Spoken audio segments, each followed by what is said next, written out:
The moment this woman prepared to slaughter the chicken, her daughter's scream pierced through the hospital room. Heart racing, she rushed to her side, only to find the girl had simply rolled over and put pressure on her injured leg. She tried to brush it off as a coincidence, but then her husband came running, shouting that the chicken had vanished. Before she could process that, she turned around and saw the impossible. Her daughter had vanished from the bed too. That's when it hit her. There was something sinister about that bird. Since the chicken was a gift from her friend, she tracked her down and demanded, "What does that bird have to do with my daughter? Tell me the truth." Right then, her husband showed up holding the same chicken. As they looked around frantically, they spotted the daughter standing high above them, waving. The woman's suspicion turned into a dark certainty. She remembered the last time she'd made chicken soup for her daughter.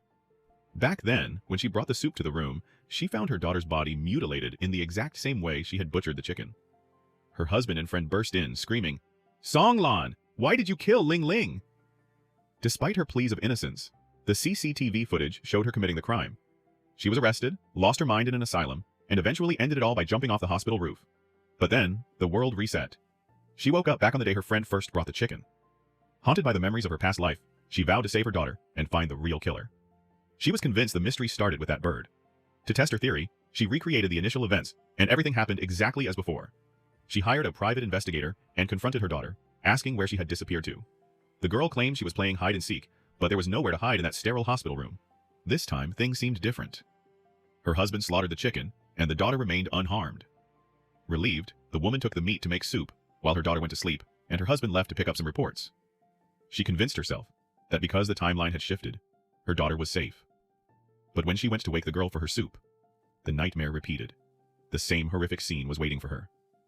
Once again, her husband and friend burst in, accusing her.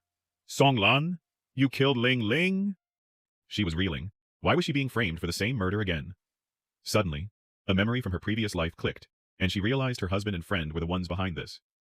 When her husband tried to use the CCTV footage to pin it on her, she demanded an autopsy, but hours later the report came back with a crushing blow. The blood on her hands, the weapon, and the body were an identical match. She felt her world collapsing. Just as the police were about to haul her away, her phone buzzed with messages from the investigator. As she read them, her eyes went wide with terror.